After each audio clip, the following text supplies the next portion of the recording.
Nuestra mesa de análisis, le doy la bienvenida a Rodolfo de la Torre, director de Desarrollo Social del Centro de Estudios Espinosa Iglesias.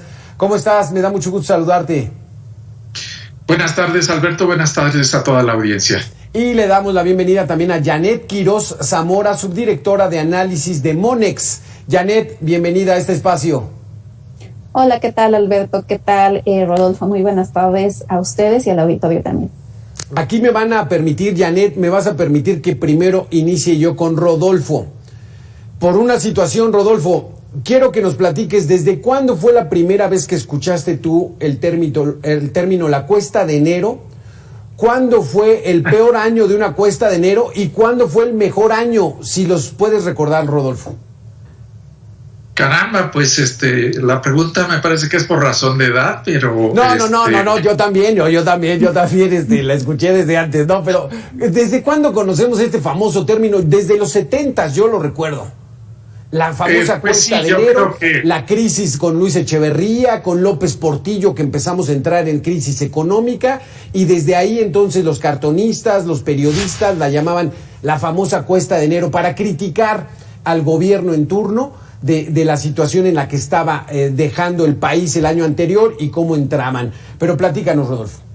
No, si nos vamos a los tiempos en donde la inflación comenzó a ser un problema muy severo, pues sí tenemos que irnos a los años 70 con Luis Echeverría y desafortunadamente las situaciones que condujeron a una crisis económica alrededor de 1976. Pero yo creo que desde entonces, cada enero, pues presenta sus propias complicaciones, tantas que yo creo que es difícil escoger la menos mala o la mejor cuesta de enero, por así llamarlo, y en cambio sí hay algunas situaciones que son realmente pues muy negativas, sobre todo las crisis. Una de las peores, Rodolfo, y creo que vas a estar de acuerdo conmigo y tú también, Janet, fue el famoso error de diciembre del 94, ¿no? Porque entramos al 95 con un dólar que se había duplicado, de 3 pesos pasó a 7 y entramos en una cuesta que nos costó no solamente enero, sino 3 años en rebasarla. Janet, ¿cómo nos encontramos en estos momentos? Tenemos que ser, tratar de ser lo más objetivos posible. ¿Es de preocuparse? ¿Hay esperanza? ¿Cómo estamos enfrentando esta cuesta de enero? Pues sí, Alberto, me parece que estamos en una coyuntura pues algo compleja, considerando que en diciembre se registró una inflación general de 7.36%, que es la más alta desde el año 2000.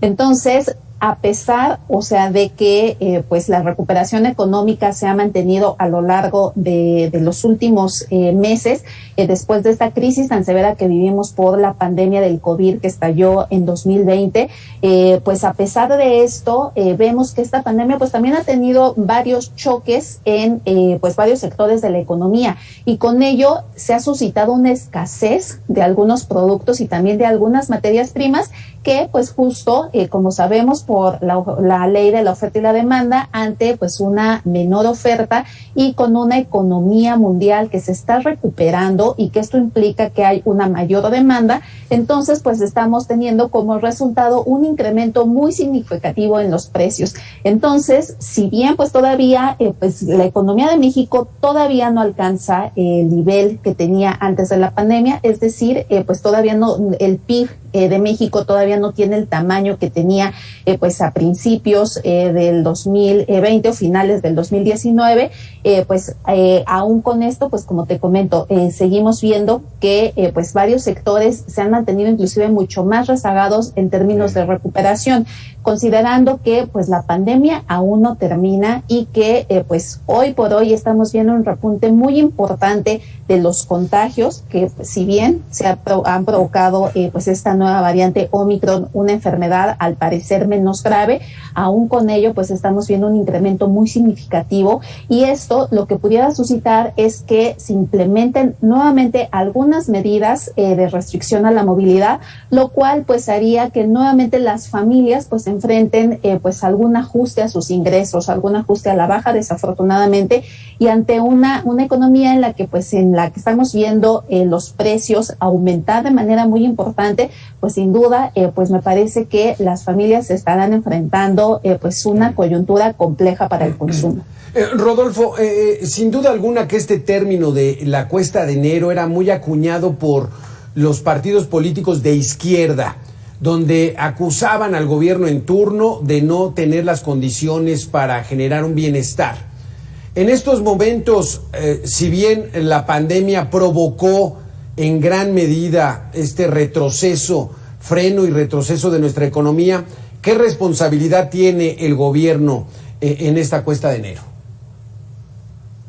Bueno, ciertamente creo que tiene una responsabilidad importante, porque parte de los problemas que actualmente enfrentamos pues provienen de una política económica que no ha sabido dar respuestas a las complicaciones del caso. Y yo creo, abundando en lo que decía hace unos momentos Judith, que lo que tenemos es una serie de complicaciones en cuanto a lo que ocurre en enero, y son tres. Ya mencionaba una, que es la inflación, en donde además habrá que agregar que esta se concentra sobre todo en los productos alimenticios, pero también la gasolina ha aumentado más que el nivel general de precios, es decir, ha habido un aumento real en el precio de la gasolina. La segunda cuestión es que en este enero, pues ya arrastramos problemas en cuanto a la generación de empleo. Los indicadores de empleo muestran que no solamente el empleo no se ha recuperado a los niveles prepandemia, sino que pues todavía está lejos de ello, y las remuneraciones de las personas también. El aumento de los salarios mínimos pues no ha permeado a toda la población, solamente ha beneficiado a un grupo en particular, y eso ha complicado las cosas. Y el último elemento es que pues para hacer frente a esta inflación, el Banco de México ha elevado las tasas de interés, y esto ha significado que pues el costo del dinero, el costo de pedir prestado, pues gradualmente se haya estando elevando. Y esto pues es particularmente perjudicial cuando se enfrentan deudas a principio de año. Así es que estas tres cuestiones pues sin duda tienen que ver con la política económica, ya sea por cuestiones de pues falta de capacidad para generar buenas condiciones de empleo, imposibilidad de controlar los precios, y en muchas ocasiones ni siquiera aquellos que están pues justamente bajo la autoridad del gobierno, y finalmente pues por la complicación de enfrentar esta inflación con tasas de interés que en este caso maneja el Banco de México, pero que inevitablemente pues afectan a la población en general. Janet, ¿está fuera de las manos de la administración federal el controlar la inflación, el empleo, o si es su responsabilidad? ¿Qué debieron haber hecho para que estuviéramos en mejores condiciones en este 2022?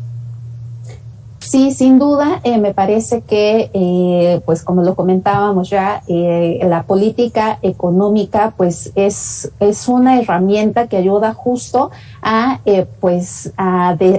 balancear, o sea, los desajustes que se puedan presentar en una economía. Y en este sentido, pues, por supuesto que en 2020 vimos un gran desajuste provocado por la pandemia, y de ahí que varios países instrumentaron, pues yo te diría, una serie de políticas históricamente inclusive extraordinarias, como fue el caso de Estados Unidos, en donde pues se dieron apoyos fiscales de manera muy importante, tanto a las familias en este caso como a las empresas, lo que permitió que pues Estados Unidos saliera de la crisis de manera muy rápida. Y hoy por hoy, como lo conocimos en el reporte del viernes, el empleo pues ya se encuentra prácticamente en máximos, la economía ya está prácticamente en pleno empleo, algo que pues nos ha llevado mucho más tiempo en México. Ahora, te estoy platicando sobre pues algunas medidas que instrumentó Estados Unidos, pero no fue el único país. También algo que pues realmente llamó la atención que se presentó durante esta última crisis económica fue que los bancos centrales de países emergentes también instrumentaron por primera vez algunas políticas monetarias que nunca habían implementado antes. Y con esto me refiero a la compra de activos, que si bien, o sea, tuvo algún riesgo, y de ahí que pues los países emergentes no habían instrumentado este tipo de herramientas antes.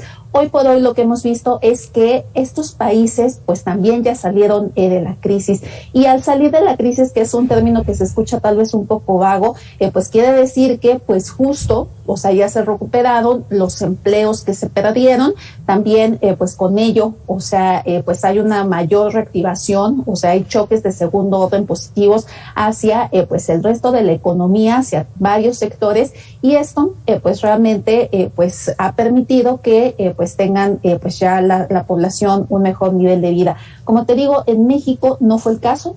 Aquí pues realmente no se instrumentaron pues estímulos fiscales a la economía. Tuvimos por un lado a Banco de México que pues redujo de manera importante su tasa de interés de referencia, pero pues ante este incremento que se dio a lo largo de todo 2021 de la inflación, realmente fue pues uno de los factores de riesgo en los que estuvo centrada la atención a lo largo de todo el año, en donde habíamos pensado que únicamente se iba a tratar por algunos meses por un efecto de baja base de comparación, pero realmente no, realmente lo que vimos fue que pues realmente se suscitaron choques más permanentes, y de ahí que se haya hablado tanto sobre qué transitoria sería esta inflación. Ahora, hacia adelante, pues bueno, realmente lo que estaríamos esperando sería que pues realmente los inversionistas tengan mayor confianza, o sea, de invertir en México, y que esto, pues ya que no se dio ningún tipo de estímulo, pues al menos que se dé la garantía, o sea, de que pues de alguna manera se respetará, o sea, el Estado de Derecho, y con ello pues realmente la inversión, que es uno de los sectores que más deprimidos se encuentran en la economía mexicana, pues se recupere. Rodolfo de la Torre, de lo que alcanzamos a analizar ya de lo que ha hecho el gobierno federal, ¿cómo ves el 2022? ¿Crees que puedan ellos hacer un cambio de timón o establecer nuevas políticas, atraer inversiones, o vamos como los cangrejos para atrás? Bueno, hay un problema importante en el caso de la inversión que detonaría cierto crecimiento económico como el que necesitamos. Y la cuestión es que pese a que han mejorado las expectativas de los empresarios y pronostican un buen año, esto no se ha traducido en gasto en inversión equivalente. De hecho, el año pasado han venido aumentando los indicadores de confianza de los empresarios en la economía, pero al mismo tiempo se ha estancado la inversión fija bruta, es decir, la inversión en maquinaria, equipo, construcciones, que posibilitan pues emplear a más personas. Yo creo que eso es una mala noticia para el 2022, pero sobre todo para el largo plazo. Ahora, por el lado positivo, pero esto no depende del gobierno, hay que reconocer que pues probablemente tengamos un aumento en las remesas que provienen principalmente de los Estados Unidos de una manera extraordinaria. Y esto, ya como lo mencionaba Janet, pues se debe en parte a que ha habido estímulos fiscales muy importantes en los Estados Unidos que parcialmente han beneficiado a los mexicanos que se encuentran trabajando allá, que a su vez los envían partes de esos beneficios en la forma de remesas aquí a México. Eso ha permitido que el consumo de las familias no haya decaído tanto y que incluso se esté recuperando. Pero esto es algo de corto plazo. Yo creo que habremos de preocuparnos, quizás no tanto del 2022, sino en lo que sigue posteriormente, porque no tenemos una buena base productiva para enfrentar el futuro. Exactamente, ese es muy buen término y con ese nos quedamos, Rodolfo. Al día a día podemos ir saliendo, pero un país tan grande como el nuestro debería tener un plan estratégico a mediano y largo plazo para tener un poco más de certeza de que vamos en el camino correcto, pero parece que no lo encontramos. Janet Quiroz, muchísimas gracias por estar con nosotros. Rodolfo de la Torre, gracias a los dos por estar con nosotros. Un gusto. Un gusto, encantada. Gracias, Janet. Ahí está el asunto, si no fuera por los paisanos que mandaron casi $50,000 millones ¿Sabe usted lo que es ese dinero? Es una fortuna. A ellos le debemos que el país siga manteniéndose estable, pero no puede ser para siempre. Regresamos en 2 minutos, estamos en el tema de la cuesta de enero, aquí en Mega Noticias.